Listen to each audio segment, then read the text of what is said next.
টঙ্গীর সেই মসজিদের ইমাম তাকে অপহরণ করে নিয়ে গেছে কারা, এবং নিয়ে গিয়ে কি করছে, ওই যে পঞ্চগড়ে অদ্ভুত ব্যাপার, একটা কলা গাছের সাথে বেঁধে, শিকল দিয়ে বেঁধে নাকি চলে গেছে।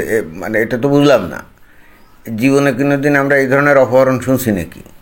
অপহরণের উদ্দেশ্য কী থাকে? যদিও এই বিষয় নিয়ে একটা ভিডিও অলরেডি আমি করছি, কিন্তু আমি দেখলাম যে এর একটা ভিন্ন একটা আঙ্গিক আছে। এই জন্যে চিন্তা করলাম যে ওই বিষয় নিয়ে আর একটা ভিডিও তৈরি করা উচিত, কারণ বিষয়টা আমাকে খুব ভাবাচ্ছে যে একেবারে এত সুন্দর কায়দা কৌশল করে বাংলাদেশব্যাপী একটা সাম্প্রদায়িক গণ্ডগোল গ্যাঞ্জাম বাঁধানোর যে একটা প্রচ্ছন্ন উদ্দেশ্য যে আছে এই ঘটনা থেকে সেটা মনে হচ্ছে।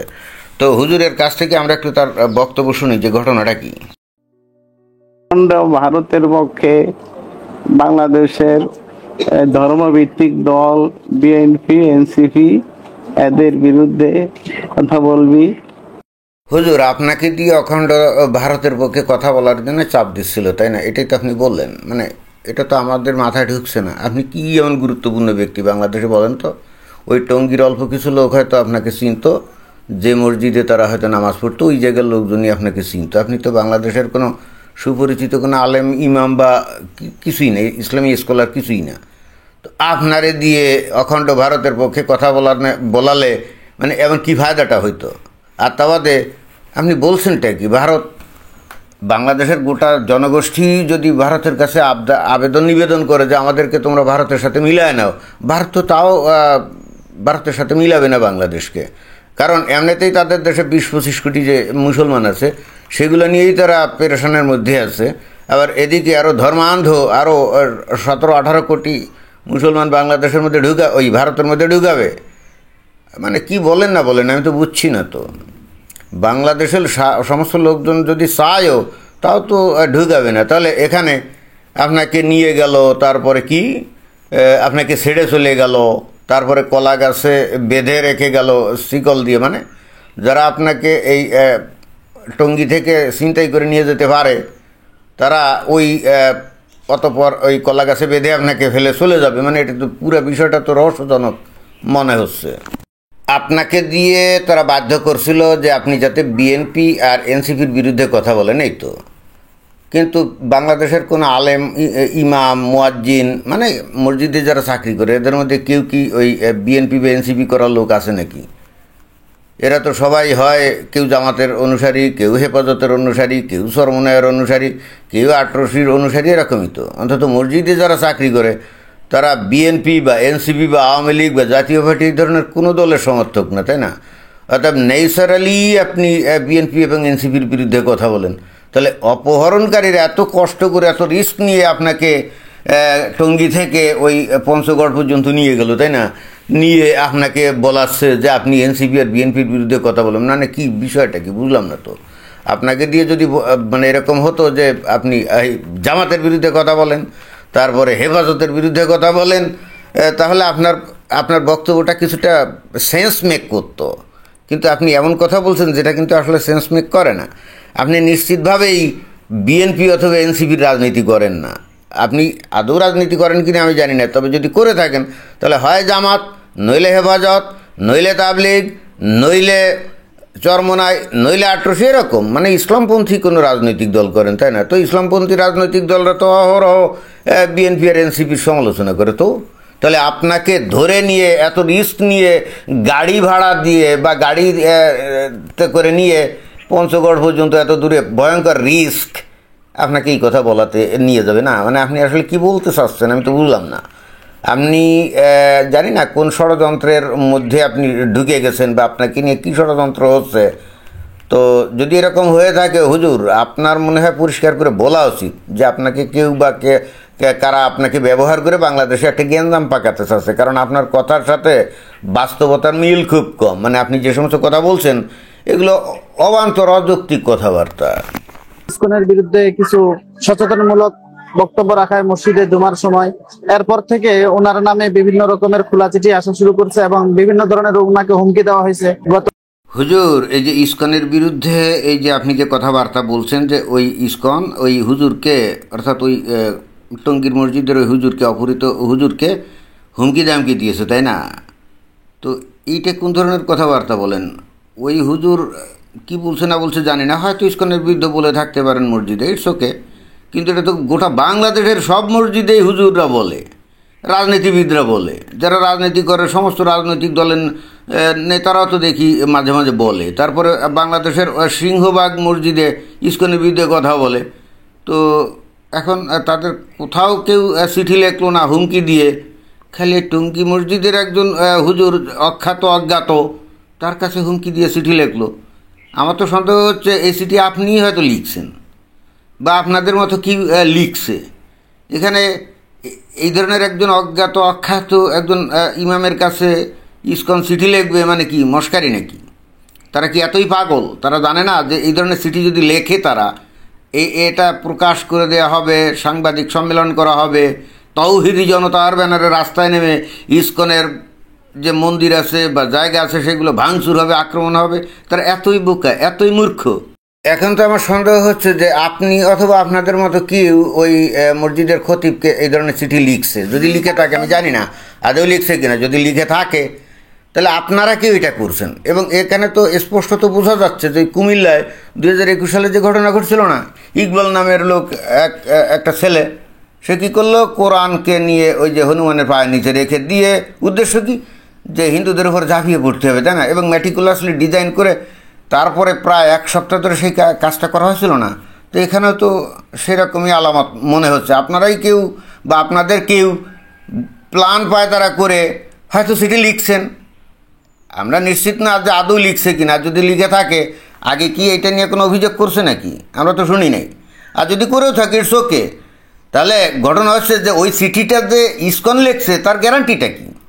আমি যদি এখন মনে করেন যে বিভিন্ন মসজিদে চিঠি লিখে বলি যে এই সামনের ইলেকশনে আপনারা সবাই এনসিপিকে ভোট দিবেন বা বিএনপিকে ভোট দিবেন, ওই যারা ইসলামী শাসন কায়েম করতে চায় তাদের ভোট দিবেন না, যদিও সেটা করেন তাহলে আপনাদেরকে দেখে নেওয়া হবে, এরকম করে যদি আমি কতগুলো মসজিদে চিঠি লিখি এবং নিচে লিখে দেই যে জনৈক সমন্বয়ক এনসিপি দল, তাই না, এরকম লিখে যদি দিই, তাহলে সেটা কি প্রমাণিত হলো যে এনসিপি দলই এই চিঠিটা লিখছে? না, এটা তো প্রমাণিত হলো না, এটা তো তদন্ত সাপেক্ষ। আর আসল কথা হচ্ছে কেউ যদি এটা লিখে থাকে তারা তো কখনোই তাদের নাম পরিচয় উল্লেখ করবে না। কেউ যদি লিখে থাকে তাহলে নাম পরিচয় তো উল্লেখ করবে না। তো আপনারা এই এই এই ইসকনকে এত বোকা মনে করলেন কী করে? ইসকনের যে সমস্ত পোলাপাইন বা লোকজন ওখানে থাকে তারা অনেক উচ্চশিক্ষিত, অনেক মেধাবী, অনেক উচ্চশিক্ষিত ছেলেপেলে ইসকনের সাথে সংযুক্ত। তারা এত বোকা তো হতে পারে না। এখন আমি 99% একেবারে নিশ্চিত, হয় আপনি অথবা আপনাদের মতো কেউ এই এই এই চিঠি লিখত, নিচে নাম দিত ওই যে ওই ইসকনের, এবং আপনাদের মধ্যেরই কেউ মানে প্ল্যান করে এই হুজুরকে অপহরণ করে নিয়ে পঞ্চগড়ে ফেলে রাখছে। চিন্তা করে দেখেন, ওনারা তো মেরে ফেলে রেখে যায় নাই। এখন ওই যে কলা গাছের সাথে বেঁধে রাখুক, গাছটার সাথে বেঁধে রাখুক, উনি তো বেঁচেই ছিলেন নাকি?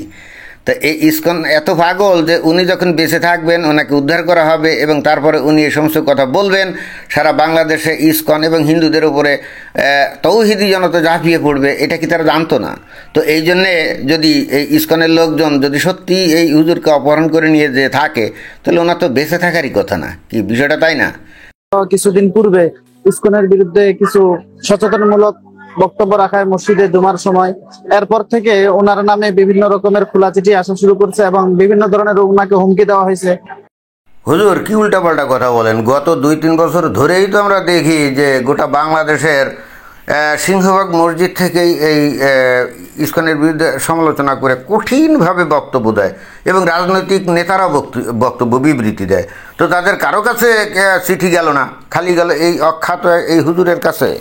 এমনকি ওই চিঠিতে ওনার একটা ছবি আট করে ওনার গলায় বরাবর ছুরি ধরা হয়েছে, ছবির ভিতরে এরকম ভাবে তিনাকে হুমকি দেওয়া হয়েছে। হুজুর গলায় ছুরি ধরাধরি এগুলো তো আপনাদেরই কর্মকাণ্ড, আপনারাই এগুলো করেন বস্তুত। ওই যে আপনাদের বিভিন্ন সংগঠন টখন আছে না, জেএমবি, তারপরে আল্লাহর দল, আনসারুল্লাহ বাংলা, টিম মিম, এরাই তো এই পর্যন্ত আমরা দেখছি বিভিন্ন লোককে যে ছুরি টুরি দিয়ে মারছে, তাই না? তো সেইটা আপনারা এখন এই যে ইসকনের উপরে চাপিয়ে দিচ্ছেন। আজ পর্যন্ত শুনছেন যে ইসকনের লোকজন কারো গায়ে একটা ফুলের টোকা পর্যন্ত দিয়েছে? ওরা তো এই ধরনের হিংসাত্মক কর্মকাণ্ড ওরা তো কল্পনাই করে না। ওরা মাছ মাংস খায় না, পেঁয়াজ রসুন পর্যন্ত খায় না। পেঁয়াজ রসুন পর্যন্ত খায় না। তো ওরা তো হিংসাত্মক কোনো কর্মকাণ্ডের সাথে কখনোই জড়িত না। এটা খালি বাংলাদেশ না, বাংলাদেশ তো মুসলিম প্রধান দেশ, তাই না? তো ভারতেও তো ইসকনের বিশাল শাখা আছে, বিশাল সমর্থক আছে। আপনারা কি জীবনে কোনো শুনছেন যে ভারতেও ইসকনের লোকজন কোনোদিন কোনো মুসলমান অথবা মানে যারা নাকি হিন্দু না তাদের উপরে কোনোদিন কোনো ফুলের টোকা দিয়েছে? সেখানে বাংলাদেশে তো প্রশ্নই ওঠে না। মানে বাংলাদেশে ইসকন কেন? বাংলাদেশের কোনো হিন্দু কোনো হুজুর তো অনেক দূরের ব্যাপার, কোনো সাধারণ মুসলমানের গায়ে ফুলের টোকা দিবে এই ধরনের তো হুমকি দামকি দেওয়ার কথা কল্পনাই করতে পারে না। আর তারপরেও চিঠি দিয়ে ওইটা করছে, আপনারা নিশ্চিত কী করে যে সেটা ইসকনই করছে? এটা যে আপনি বা আপনার লোকজন করে না তার গ্যারান্টি। পর থেকে গতকালকে সকাল 7টার পর থেকে ওনার কোনো খোঁজখবর পাওয়া যাচ্ছে না। আজকে ফজরের পর পঞ্চগড় হিলিবোর্ডে ওনাকে বিবস্ত্র অবস্থায় পাওয়া গেছে, হাত পায়ে শিকল বাঁধা অবস্থায়। এই যে একটু আগে বলছিলাম না যে আমি 99% শিওর যে এটা ইসকন না, এটা কোনো মুসলিম কেউ করে থাকবে, অর্থাৎ হয় এই হুজুর নাইলে এই ধরনের কেউ করবে। কেন? এটা এইমাত্র যে কথা বললো তাতে বোঝা গেল যে এটা কমপ্লিটলি পরিকল্পিতভাবে অর্থাৎ মেটিকুলাসলি ডিজাইন করে এই কাজটা করা হয়েছে। দেখেন ওই টঙ্গীর হুজুর, টঙ্গীর যে ইমাম, উনি অপহৃত হয়েছেন কিবারে? বৃহস্পতিবারে সকাল 7টায়, রাইট? এরপরে ওনাকে গাড়িতে করে নিয়ে যাওয়া হলো কোথায়? ওই পঞ্চগড়ে। এবং পঞ্চগড়ে কবে? শুক্রবারে ফজরের সময় তাকে খুঁজে পাওয়া যায়। কখন? ফজরের সময়। ক্লিয়ার? এখন এটা যে এখন মেটিকুলাসলি ডিজাইন করা কীভাবে আমি বুঝলাম? শুক্রবারে জুমার নামাজের টাইম না, সমস্ত মুমিন মুসলমানরা সব মানজা দিয়ে মসজিদে গিয়ে নামাজ পড়ে, তাই না? তো তাহলে এই ঘটনা নিয়ে এইবার শুক্রবারে তারা জ্বালাময়ী জিহাদি ভাষণ দিয়ে তারপরে তৌহিদি জনতার ব্যানারে রাস্তায় নেমে পড়বে সারা বাংলাদেশে, এবং ঘটছেও তাই। একেবারে টাইম শিডিউল ফ্রেম করে, মানে এটা যদি ধরেন যে রবিবারে বা সোমবারে হতো তাহলে তো পরের দিন তো আর জুম্মা থাকতো না, সেক্ষেত্রে রাস্তায় তৌহিদি জনতা নামতে একটু সমস্যা হতো। অর্থাৎ অ্যাকুরেট টাইমিংটা বৃহস্পতিবারে করছে, পরের দিন ভোরবেলায় শুক্রবারে পাওয়া গেছে। এটা তো সন্ধ্যার সময়ও পাওয়া যাইতে পারতো, তাই না? কিন্তু সন্ধ্যার সময় কেন পাবে? কারণ সন্ধ্যার সময় হলে তো জুম্মা শেষ, তাহলে তো আর তৌহিদি জনতা তো আর জড়ো হতে পারবে না। এই জন্য ভোরবেলায় পাওয়া গেছে, যাতে করে ওই 1টা 1:30 2টার সময় যখন মসজিদ ওই নামাজ পড়া শেষ হয়ে যাবে তৌহিদি জনতা এবার রাস্তায় নেমে যেতে পারে। এবং ঘটনা একজাক্টলি তাই ঘটছে। এবার বোঝা গেছে যে এটা কেন। আমি কোনোভাবে বিশ্বাস করতেছি না যে এইটা ওই ইসকন করতেছে, কারণ এখানে কতগুলো সিগনিফিক্যান্ট বিষয় আছে। কারণ এই ইমামের ছেলে, তার নাম আবদুল্লাহ, সে একটা অন্য জায়গায় দেখলাম সে জ্বালাময়ী বক্তৃতা দিচ্ছে এবং তাকে ওই তার পেটে লাথি মারছে 27টা, ওই আবদুল্লাহ তাই বললো। আর থাপ্পড় মারছে নাকি, মানে মাথায় থাপ্পড় মারছে নাকি 25টা, এরকম বললো, মানে একেবারে সংখ্যা দেখে বললো। তো এই হুজুর নাকি অনেক অসুস্থ, ব্রেন টিউমার হয়েছিল, সেখানে সার্জারি হয়েছে, খুবই অসুস্থ, তারপরে ডায়াবেটিসের রোগী। তো ওনারে যখন লাথি উষ্টা দেওয়া হচ্ছিল বা চড়থাপ্পড় দেওয়া হচ্ছিল, তো উনি কি গুনছেন নাকি? না, ইম্পসিবল, একবার কোয়াইট ইম্পসিবল। অথচ ওই এই হুজুরের ছেলে আবদুল্লাহ কিন্তু তাই বললো যে 27 বার তাকে লাথি মারছে আর 25 বার তাকে থাপ্পড় মারছে, এবং বলে ফেলছে আর কি মুখ ফুসকে সেটা, যে যারা নাকি অপহরণ করে নিয়ে গেছে তারা নাকি কি করছে, এই মদ গাঁজা জুয়া এগুলো খেয়ে তারপরে নাকি এই বৃদ্ধ হুজুরকে মারছে। চিন্তা করে দেখেন যে ইসকনের লোক কি মদ গাঁজা খায় বলেন? ইসকনের মদ গাঁজা তো দূরের ব্যাপার, তারা চা পর্যন্ত খায় না, মানে কোনো নেশাই তাদের নাই, চা পর্যন্ত খায় না। অথচ মদ গাঁজা খায় মাতাল হয়ে নাকি এই কাজটা করছে, এবং সে বলতে গিয়ে যে জুয়াও খেয়েছে এই কথাটা ভুলে বড় তো বলে ফেলছে। তো জুয়া মানুষ খায় নাকি? জুয়া তো খেলে। আর তাছাড়া ওই অপহরণ করে নিয়ে গেছে, সেখানে কি তারা জুয়া খেলা খেলবে নাকি? ধরা যাক ভুলে বলছে যে জুয়া খেয়েছে, তাই না? অপহরণ করে নিয়ে গেছে, তারা তো নিজেরাই প্যানিকের মধ্যে থাকবে, না জানি কখন ধরা পড়ে যায়, তখন কি তারা জুয়া খেলবে নাকি? মানে এটা কোন ধরনের কথাবার্তা? যাই হোক, আমি বুঝতে পারছি যে উদ্দেশ্য অত্যন্ত পরিষ্কার। বাংলাদেশে একটা সাম্প্রদায়িক গণ্ডগোল বাঁধানোর একটা পায়তারা চলছে মেটিকুলাসলি ডিজাইন করে, এবং মোক্ষম সময়। এখন পুলিশ তো অত সক্রিয় না, গোয়েন্দারাও অত সক্রিয় না। আগে যেমন ওই যে ওই কুমিল্লায় হনুমানের পায়ের নিচে কোরআন রাখছিল যে ইকবাল, তো পরবর্তীতে তো ওই যে সিসিটিভির ক্যামেরা ট্যামেরা দেখিয়ে এগুলো বের টের করা হয়েছিল, তাই না? তো এখন তো পুলিশ অত সক্রিয় না, গোয়েন্দারা অত সক্রিয় না, অতএব এখন তদন্ত মদন্তে দেখা যাবে যে কোনো কিছুই খুঁজে পাওয়া যাবে না, অর্থাৎ দোষী কারা তাদের খুঁজে পাওয়া যাবে না। এবং সেক্ষেত্রে এরা এই দল বেঁধে হাজারো না লক্ষ মুখে প্রচার করবে যে ইসকন এটা করছে, ইসকন এটা করছে, অর্থাৎ প্রোপাগান্ডা চালাবে, এবং যেটা অলরেডি শুরু হয়ে গেছে। উদ্দেশ্য একটাই, প্রথমত এই ইসকনের নাম দিয়ে এটা শুরু করবে এবং এটা পরবর্তীতে হিন্দুদের ওপর বর্তাবে, এবং তারপরে একটা ত্রাসের রাজত্ব কায়েম করে এমন একটা পরিস্থিতি সৃষ্টি করবে যাতে হিন্দুরা বাংলাদেশ থেকে ভেগে যেতে বাধ্য হয়, জায়গা সম্পত্তি ফেলে। উদ্দেশ্য দুইটা। প্রথমত বাংলাদেশে শরিয়া কায়েম করতে হবে। এই যে 7-8% যে হিন্দু আছে, এইগুলো থাকলে কিন্তু শরিয়া পারফেক্টলি কায়েম করা যায় না। আর নাম্বার 2, জায়গা সম্পদ যখন ফেলে চলে যাবে তো এগুলো গনিমতের মাল হিসেবে এরা দখল করবে না? এটাও খারাপ কি? এমনিতেই বর্তমানে বাংলাদেশে মানুষের আয় উপার্জন কম, টাকা টুকা কম, পকেটে পয়সা নাই, তো এই মোমেন্টে যদি গনিমতের মাল পাওয়া যায় খারাপ কি? এবং এটাই হচ্ছে আসল ঘটনা। ধন্যবাদ।